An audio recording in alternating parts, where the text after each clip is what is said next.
The iron brand sizzles against Marin's throat before she can scream, and when she opens her mouth, nothing comes out but silence.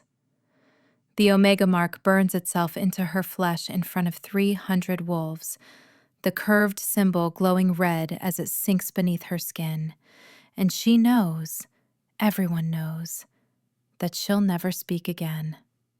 That's what the brand does. It takes your voice. It makes you submissive. It marks you as the lowest of the low, fit only for scrubbing floors and bearing the children of wolves who won't even look at your face. But the elders don't know what they've just done. They don't know that Marin isn't just some orphan she-wolf caught stealing from the pack stores.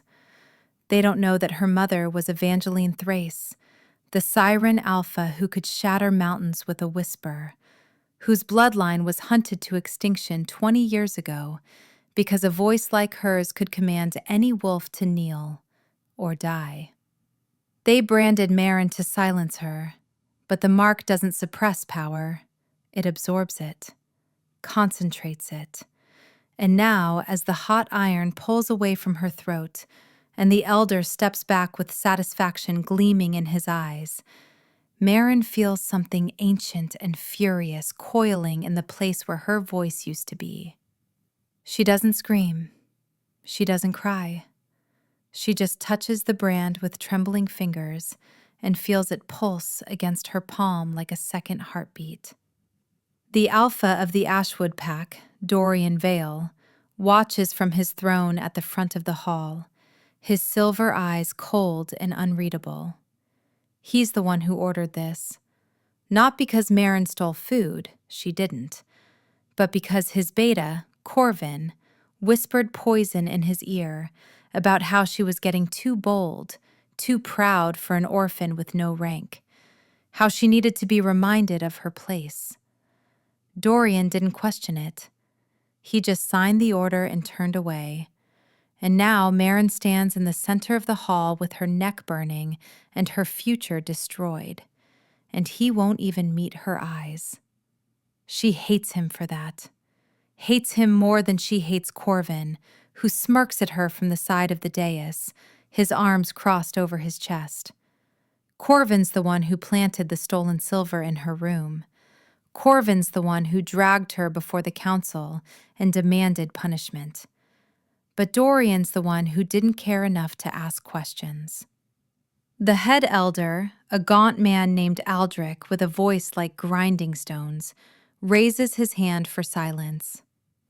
Marin Cole, you are hereby marked as Omega. You will serve this pack without complaint, without pride, and without voice. Do you accept your station? Marin's jaw tightens. She wants to spit in his face. She wants to tell him exactly what she thinks of his station, and his brand, and his rotten, corrupt council. But her voice is gone, swallowed by the mark, and all she can do is nod once, sharply, her eyes burning with unshed tears. Aldrich seems satisfied. Then it is done. Take her to the servant quarters. 2 guards move forward to grab her arms, but before they can touch her, Dorian's voice cuts through the hall like a blade. Wait! Everyone freezes. Marin's heart lurches in her chest, hope flaring stupidly, painfully, because maybe he's changed his mind. Maybe he's going to stop this. But when she looks up at him, his expression hasn't changed. He's still watching her with that same distant, clinical coldness, like she's a problem to be solved rather than a person. The Omega mark, Dorian says slowly, his gaze fixed on her throat. It's supposed to glow white once it settles. Why is hers still red? Aldrich frowns and steps closer, peering at Marin's neck. The brand is still glowing, pulsing with a deep crimson light that seems to be getting brighter instead of fading. That's unusual, he admits, but it will settle. Give it time. How much time? Dorian's voice is sharp now, suspicious. I've seen a dozen brandings. The mark always turns white within minutes. Sometimes there are complications. What kind of complications? Aldrich hesitates, and in that pause, Marin feels the thing inside her throat shift. It's not painful. It's not even uncomfortable. It's just there, waiting, coiled like a serpent around her vocal cords, growing stronger with every beat of her heart. She can feel it feeding on the brand's magic, drinking it in, transforming it into something else entirely, something dangerous. Answer me, Dorian says, and his alpha command ripples through the hall, forcing Aldrich to stiffen and obey.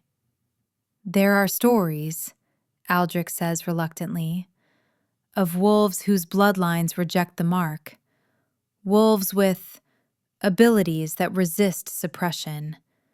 But they're just stories, Alpha. Legends from the old wars. What kind of abilities? Voice magic, Aldrich says, and the hall goes silent. The Siren bloodline! But they're extinct! They were all killed in the purges! Dorian's eyes narrow. All of them? Yes. The last Siren Alpha died 20 years ago, along with her mate and child. There are no survivors. But Dorian isn't looking at Aldrich anymore. He's looking at Marin, and there's something new in his gaze now, something sharp and calculating and almost hungry. What was her name? He asks quietly. The last Siren Alpha. Evangeline Thrace. Marin's hands curl into fists at her sides. She keeps her face blank, neutral, even as her pulse hammers in her ears. They think she's dead. They think the child died with Evangeline. But Marin's mother didn't die in the purges. She fled to the edges of Ashwood territory with her infant daughter and lived in hiding for 10 years before a rogue attack finally took her down. Marin survived by keeping her head down, by never speaking too loud or drawing too much attention, by pretending to be just another orphan she-wolf with no power and no threat. The brand was supposed to keep her safe. It was supposed to bury her voice so deep that no one would ever suspect what she really was. But it didn't bury her power. It unleashed it. Check her lineage, Dorian orders, his voice like iron. I want to know who her parents were. Aldrich shifts uncomfortably. Alpha, she's an orphan. There are no records. Then find out who brought her to this pack. Someone must know where she came from. It was 20 years ago. I don't care if it was 100 years ago, Dorian snaps, and the temperature in the hall seems to drop. If there's even a chance that she carries Siren blood, I need to know. Now. Marin's stomach twists. This is it. This is the moment everything falls apart. Because if they start digging, if they start asking questions, someone will remember the she-wolf who stumbled into Ashwood territory with a baby in her arms, begging for sanctuary. Someone will remember that the baby's mother had a voice like silver bells and eyes the color of storm clouds. Someone will put the pieces together, and then they'll kill her. The Siren bloodline isn't just extinct, it's illegal. After the wars, the Council of Alphas declared that any surviving Sirens were to be executed on sight, their power too dangerous to be allowed to exist. Marin's mother spent her entire life running from that sentence, and now Marin's about to inherit it, unless she runs first. But before she can move, before she can even think about how to escape, the brand on her throat flares hot and bright, and a soundless scream tears through her mind. The thing inside her voice surges upward, desperate and furious, and for one horrible second, Marin feels it rising in her throat, clawing its way toward her mouth. She clamps her jaw shut, her teeth grinding together, her whole body shaking with the effort of holding it back. But it's too strong. It's too hungry. It wants out. And then, impossibly, she hears a voice. Not her voice, not anyone's voice. A voice that comes from everywhere and nowhere, echoing through the hall like thunder, like breaking glass, like the end of the world. She is mine. The words don't come from Marin's mouth. They come from the brand itself, resonating through the air with a frequency that makes every wolf in the hall drop to their knees. Marin feels them hit the ground, feels the weight of the command pressing down on them like a physical force, and she realizes with dawning horror that she didn't say those words. The mark did. Dorian is the only one still standing. His silver eyes are wide, his hands braced on the arms of his throne, his whole body taut with the effort of resisting the command. But even he looks shaken, his breathing hard and fast as he stares at Marin like he's seeing her for the first time. "What," he says hoarsely, "was that?" Marin shakes her head frantically. She doesn't know. She doesn't understand. The mark is glowing so bright now that it hurts to look at, pulsing in time with her heartbeat, and the voice is still there, still coiled in her throat, waiting for her to open her mouth again. But she won't. She can't. Because if she speaks, if she lets that power loose, everyone in this hall will die. Aldrich is the first to recover. He scrambles to his feet, his face pale and his hands shaking as he points at Marin with a trembling finger. "She's a siren," he breathes. "She's a God's damned siren." Chaos erupts. Wolves start shouting, some calling for her death, others backing away in fear. The guards reach for their weapons, but Dorian raises a hand and the hall falls silent again.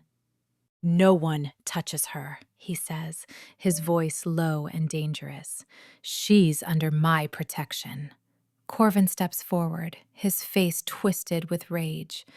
"Alpha, you can't be serious. She's a siren. The law—" "I know what the law says," Dorian interrupts, his eyes never leaving Marin's. "But until I understand what just happened, no one lays a hand on her. Is that clear?" Corvin's jaw clenches, but he nods reluctantly and steps back. Dorian descends from the dais, moving slowly, carefully, like he's approaching a wounded animal. When he's close enough to touch, he stops and tilts his head, studying the brand on her throat. "Can you speak?" he asks quietly. Marin shakes her head. "But you heard the voice, the one that came from the mark." She nods.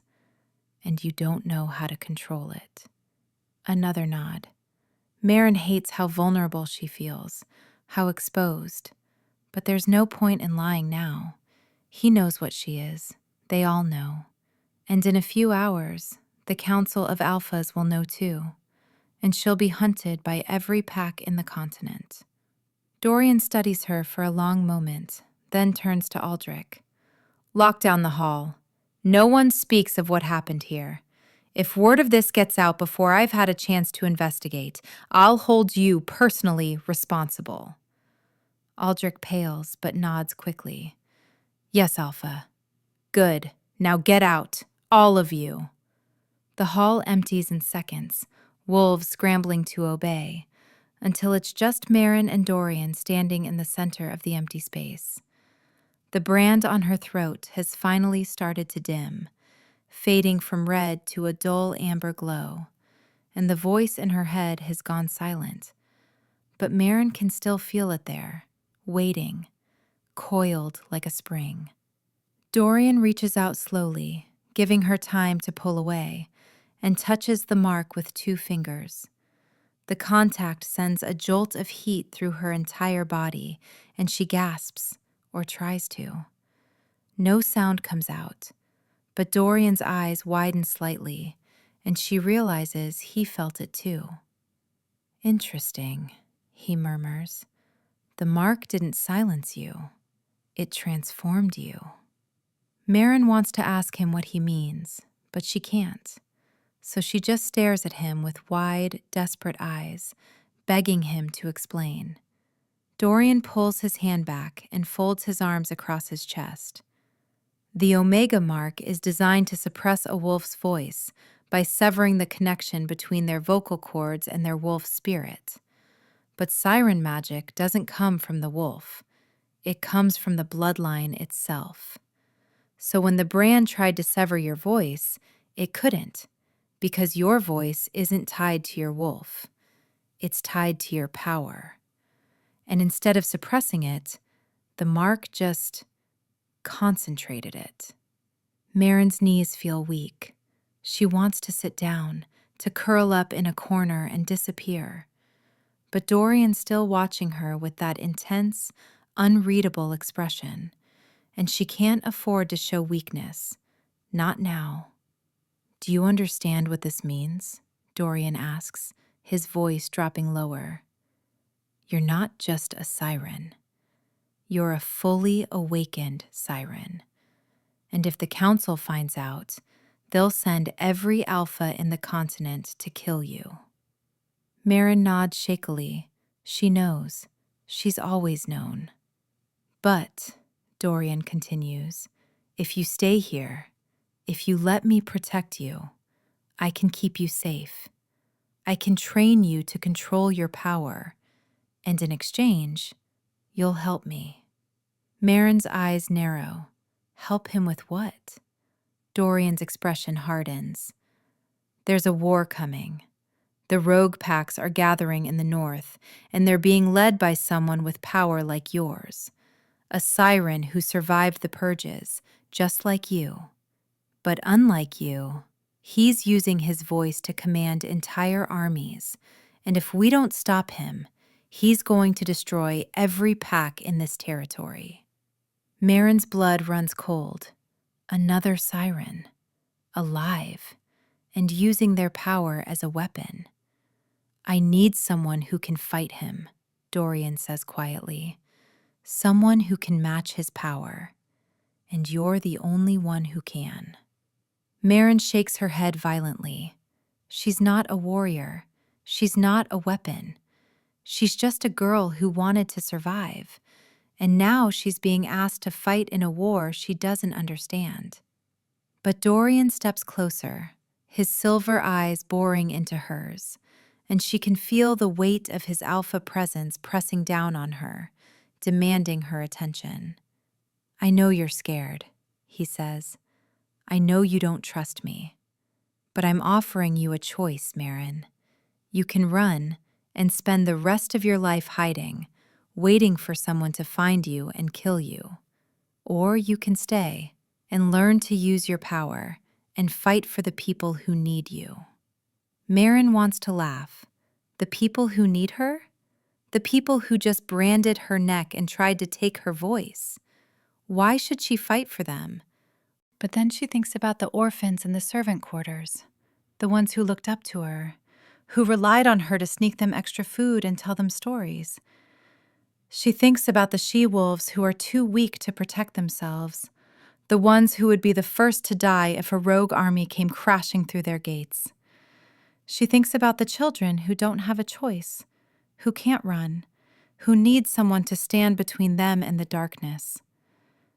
And she realizes, with a sinking feeling in her chest, that Dorian's right. She does have a choice.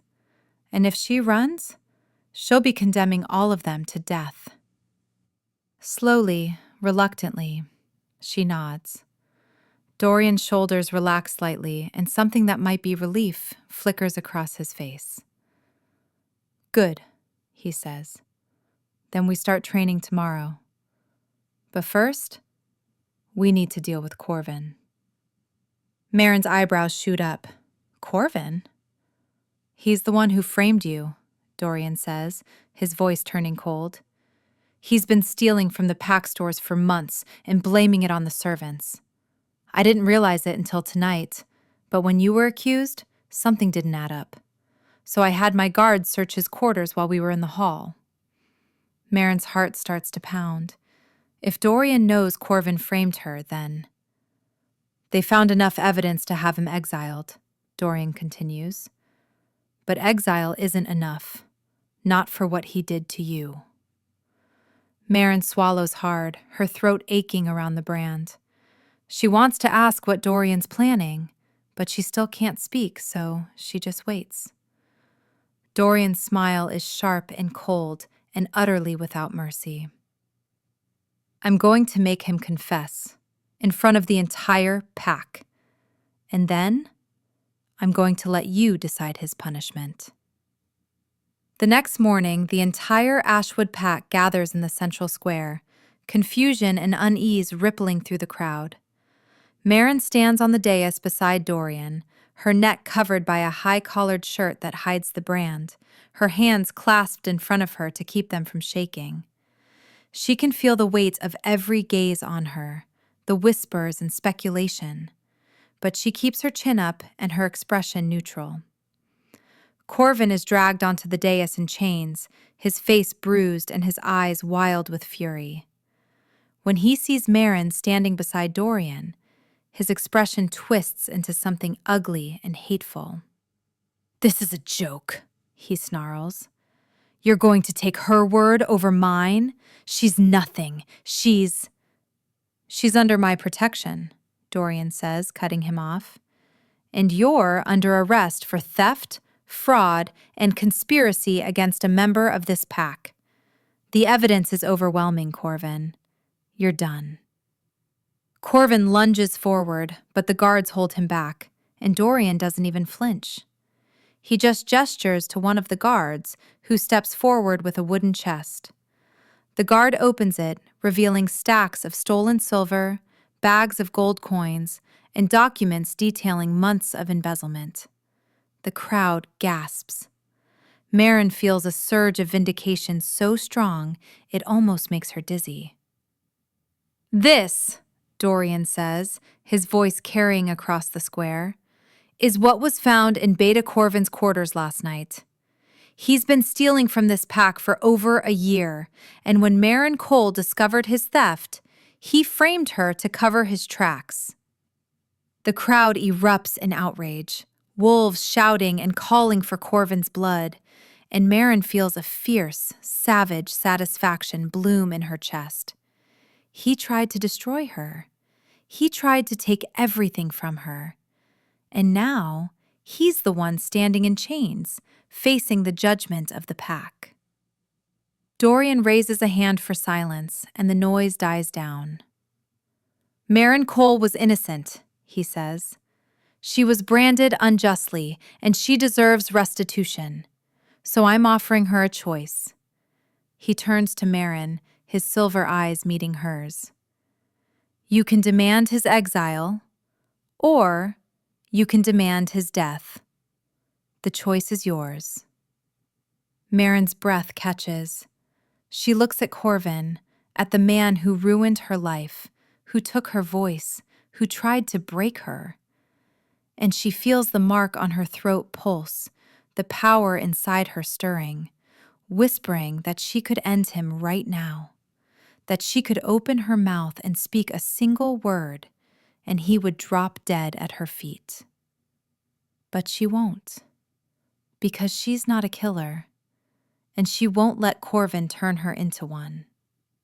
She steps forward, and the crowd goes silent, waiting. Corvin stares at her with wide, terrified eyes, and she realizes that he's afraid of her now. He knows what she is. He knows what she could do. Marin pulls down the collar of her shirt, exposing the brand on her throat. It's no longer glowing, but the mark is still there, stark and red against her skin. The crowd gasps, whispers spreading like wildfire, but Marin doesn't care. She points at Corvin, then at the brand, and then she drags her finger across her throat in a slow, deliberate motion.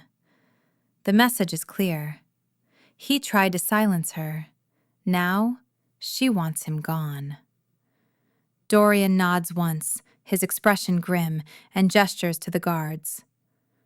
"Exile," he says. "Strip him of his rank, his name, and his pack bond. He is no longer one of us." Corvin screams as the guards drag him away, his voice echoing across the square. But Marin doesn't watch. She just turns away, her shoulders straight and her head high, and walks off the dais.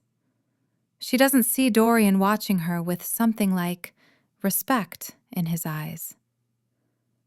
The training begins 3 days later, in a clearing deep in the woods where no one can hear them. Dorian stands across from her, his arms crossed, his expression serious. "Before we start," he says, "I need you to understand something. Your power isn't just a weapon, it's a responsibility. Every word you speak with that voice can kill, control, or command.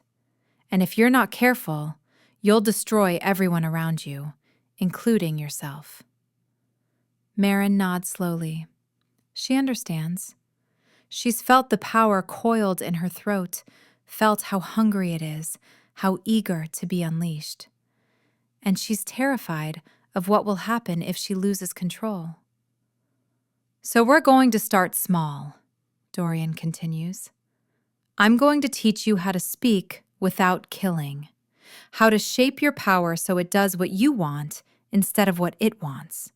And we're going to practice until you can control it in your sleep." Marin opens her mouth, hesitates, and then closes it again. She wants to ask how, but she's afraid that even trying to speak will set the power loose. Dorian seems to understand. "It's going to hurt at first," he says gently. "The mark is still new, and your power is still raw. But you have to try. You have to push through the fear and take control." Marin takes a deep breath, her hands curling into fists at her sides, and opens her mouth. The sound that comes out is barely a whisper, more air than voice, but it's there. And the moment it leaves her throat, the brand flares hot, and the power surges upward, clawing for release. Marin gasps and clamps her mouth shut, her whole body shaking, and Dorian steps forward quickly, pressing his hand against the mark. The touch grounds her, pulls her back from the edge, and the power retreats, sinking back down into her throat. "Good," Dorian says, his voice steady. "That's good.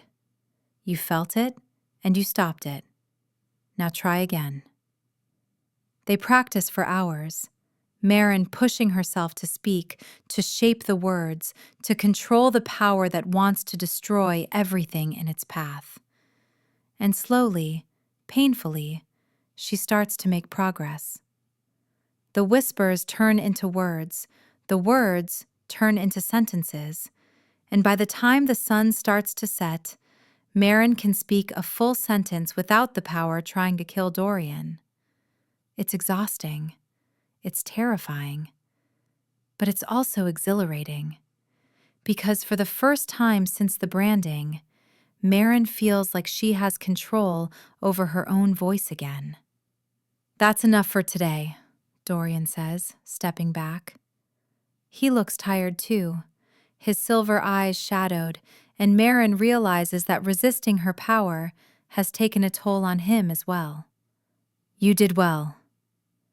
Marin manages a small smile, her throat aching, but her heart lighter than it's been in days.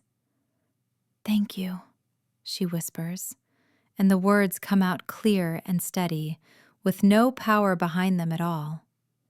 Dorian's expression softens slightly. "You're welcome." They walk back to the pack house in silence, the evening air cool and crisp around them. And Marin finds herself stealing glances at Dorian when she thinks he's not looking. He's different than she expected. Colder, yes, and more ruthless, but also fair. And he's kept his promise to protect her, even when it would have been easier to just hand her over to the council. She doesn't trust him, not yet. But she's starting to think that maybe, just maybe, she could. As they reach the edge of the pack grounds, Dorian stops and turns to her. "There's something you should know," he says quietly. "The rogue siren I told you about, the one leading the army in the north. His name is Cassian Wraithborn, and he's your half-brother." Marin's blood turns to ice. "What?" "Your mother had another child before you," Dorian continues. "A son. He was taken during the purges and raised by the rogues. And now, he's using his voice to build an army, and he's coming for the packs that killed his mother." Marin feels like the ground is tilting beneath her feet. A brother. She has a brother. And he's the enemy. "I'm telling you this because you need to be prepared," Dorian says, his voice gentle but firm. "When you face him, he's going to try to turn you. He's going to tell you that the packs are your enemy, that they killed your family, that you should join him. And you need to be ready to say no." Marin swallows hard, her throat tight. "Why?" she whispers. "Why should I say no? He's right. The packs did kill my family." "Because," Dorian says, stepping closer, his silver eyes burning into hers, "if you join him, thousands of innocent people will die. Children, elders, wolves who had nothing to do with the purges, and I don't think you want that blood on your hands." Marin looks away, her chest aching. He's right. She knows he's right, but the thought of fighting her own brother, of standing against the only family she has left, makes her feel sick. "I'll help you," Dorian says quietly. "Whatever you need, whatever it takes, I'll be there. I promise." Marin looks up at him, searching his face for any sign of deception, but all she sees is sincerity, and something else, something warmer, softer, that makes her heart skip a beat. "Okay," she whispers. "I'll fight him, but I need you to promise me something. Anything." "If I lose control," Marin says, her voice trembling, "if my power takes over and I can't stop it, you have to kill me. You have to end it before I hurt anyone." Dorian's jaw tightens. "Marin, promise me," she insists, her eyes stinging with tears. "Please." Dorian stares at her for a long moment, and then he nods slowly. "I promise," he says, "but it won't come to that. I won't let it." Marin wishes she could believe him, but she knows the truth. The power inside her is too strong, too wild, and it's only a matter of time before it breaks free. She just hopes that when it does, Dorian will be strong enough to stop her.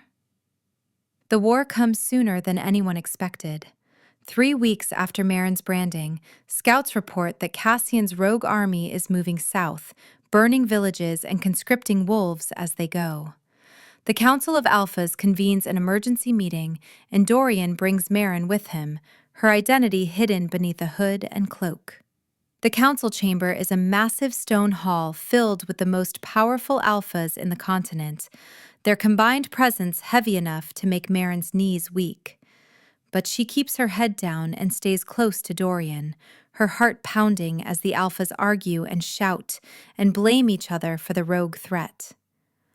"We need to strike now," one alpha roars, slamming his fist on the table. "Before they reach the borders." "We don't have the numbers," another counters. "Cassian's army is 3 times the size of ours." "Then we call for reinforcements." "From where? Every pack is stretched thin as it is." The arguments go on for hours, voices rising and tempers flaring, until finally, the head of the council, a silver-haired alpha named Thaddeus, raises his hand for silence. "Enough," he says, his voice cutting through the noise like a blade. "We all know why we're really here. We need a weapon, something that can match Cassian's power." His eyes sweep the room, cold and calculating. "We need a siren." The hall goes silent. Marin's blood runs cold.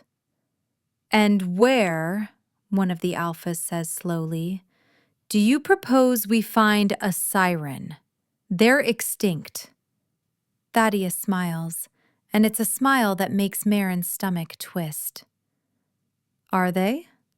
He looks directly at Dorian. "Alpha Dorian, I've heard interesting rumors coming from your territory about a she-wolf with a voice that can command. Care to share?"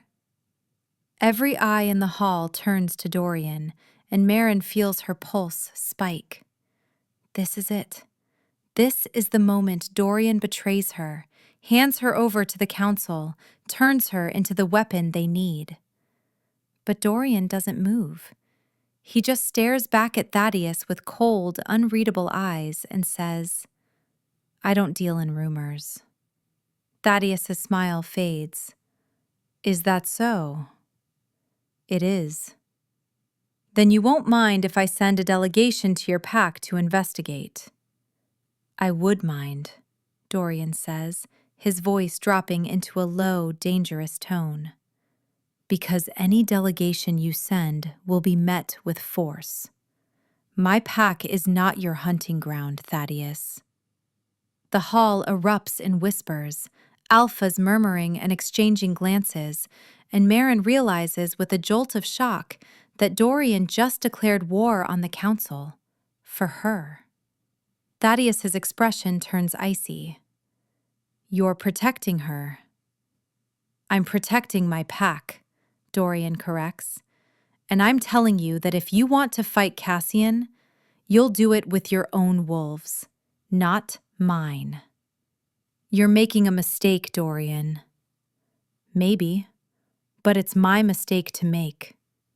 Dorian rises from his seat, and Marin quickly follows, her legs shaking as they walk out of the hall together. Behind them, she can hear the council erupting into chaos, alphas shouting and demanding action. But Dorian doesn't look back. He just keeps walking, his jaw tight and his hands clenched into fists, until they're outside the council building and standing in the cold night air. "Why did you do that?" Marin whispers, her voice barely audible. "You just made enemies of every alpha in the continent." Dorian turns to her, and there's something fierce and protective in his eyes that makes her breath catch. "Because you're not a weapon," he says. "You're a person, and I'm not going to let them use you." Marin stares at him, her chest tight and her eyes stinging. And for the first time since the branding, she feels something other than fear. She feels hope. But the hope doesn't last long, because 3 days later, Cassian's army arrives at the borders of Ashwood territory, and the war begins. The battle is brutal. Cassian's forces hit them at dawn, waves of rogue wolves crashing against Ashwood's defenses like a tsunami. Marin stands on the ramparts with Dorian, watching the carnage unfold below, her hands gripping the stone wall so hard her knuckles turn white. And then she sees him. Cassian Wraithborn stands at the front of his army, tall and dark-haired and terrifyingly beautiful, his voice ringing out across the battlefield like a bell. Wolves drop to their knees at the sound, their wills shattered, their minds enslaved. He's using his power without restraint, without mercy, turning Ashwood's warriors into puppets. "Marin," Dorian says urgently, gripping her shoulder, "you have to stop him." Marin shakes her head frantically. "I can't. I don't know how." "Yes, you do," Dorian says, turning her to face him. "You've been training for weeks. You can control your voice. You can fight him." "I'll kill everyone." "You won't," Dorian says fiercely, "because I'll be right there with you, and I won't let you fall." Marin looks into his eyes, sees the absolute certainty there, and something inside her shifts. She's spent her whole life running from her power, hiding from what she is. But maybe it's time to stop running. Maybe it's time to fight. She nods once, shakily, and Dorian smiles. "Good," he says. "Now go save my pack." Marin climbs down from the ramparts and walks onto the battlefield, her footsteps steady even as her heart races. The fighting rages around her, wolves tearing into each other with tooth and claw, but she doesn't look at them. She just keeps walking, heading straight for Cassian. He sees her coming. His eyes widen, and for a moment, something like recognition flashes across his face. "Sister," he says, and his voice is like silk and smoke wrapping around her mind. "I've been looking for you." Marin stops 10 feet away from him, her hands trembling at her sides. "I'm not your sister," she says quietly. "Yes, you are," Cassian says, stepping closer. "We share the same blood, the same power, and the same enemy." "The packs aren't my enemy." Cassian's expression hardens. "They killed our mother, Marin. They hunted us like animals. And you want to protect them?" "I want to protect the innocent," Marin says. "The ones who didn't choose this war." "There are no innocents," Cassian snarls. "They all stood by and watched while our people were slaughtered. They all deserve to die." Marin shakes her head. "I won't help you kill them." "Then you'll die with them." Cassian opens his mouth, and his voice explodes outward, a wave of pure command that slams into Marin like a physical blow. She feels it trying to burrow into her mind, trying to take control. And for a moment, she wavers. But then she feels the mark on her throat pulse, and the power inside her surges upward, meeting Cassian's voice with her own. "No," she says, and the word reverberates through the air like thunder. Cassian stumbles back, shock written across his face, and Marin takes a step forward. "You're not the only siren left," she says, her voice growing stronger. "And you're not the only one who can use this power." She opens her mouth and sings. It's not a song with words. It's pure sound, pure power. A melody that rises and falls like the tide, wrapping around Cassian's voice and pulling it apart note by note. She can feel his power fighting back, trying to overwhelm her. But she's stronger. She's been trained. And she's not going to let him win. The battlefield goes silent, every wolf frozen in place as the two sirens clash, their voices filling the air with a sound that's both beautiful and terrible. Marin pushes harder, pouring everything she has into the song, and slowly, painfully, Cassian's power begins to break. He falls to his knees, his face twisted with rage and disbelief, and Marin steps closer, her voice never faltering. "Stop," she sings. "Surrender. Let them go." Power is too strong, too focused, and finally, with a roar of frustration, he collapses. The battlefield erupts in cheers as the rogue army breaks and flees, their leader defeated. Marin stops singing, her throat raw and her legs weak, and Dorian is there, catching her before she falls. "You did it," he says, his voice thick with emotion. "You saved us."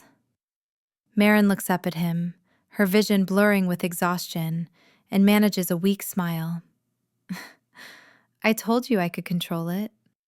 Dorian laughs, and it's a sound full of relief and pride and something else, something warmer, that makes Marin's heart skip. "Yes, you did," he says. "And now the whole world knows what you are. There's no hiding anymore." Marin's smile fades. "What happens now?" Dorian's expression grows serious. "Now," he says, "you become my Luna, my mate, and together, we make sure no one ever threatens our pack again."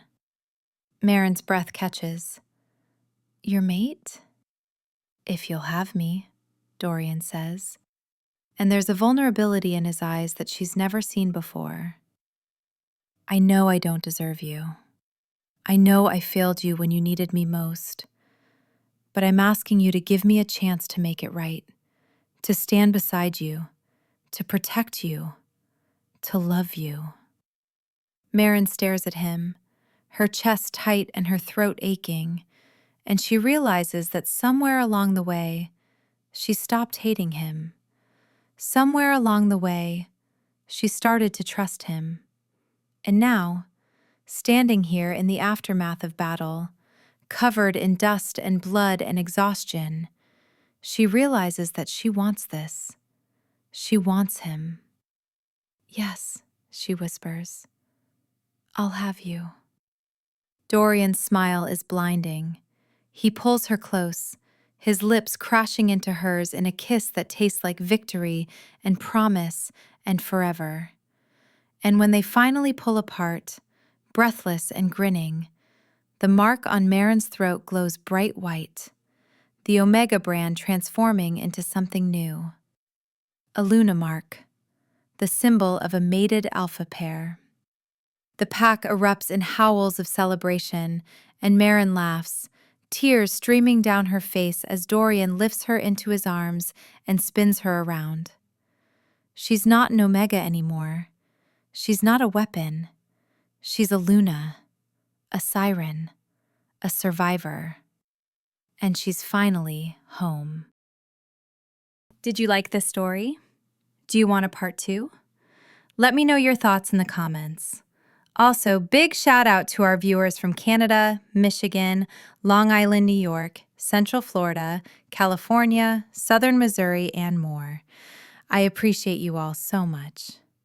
To our growing viewers, tell us which state you're watching from so I can give you a shout out in the next video. Don't forget to subscribe so you can stay updated on our next uploads. Thanks for watching!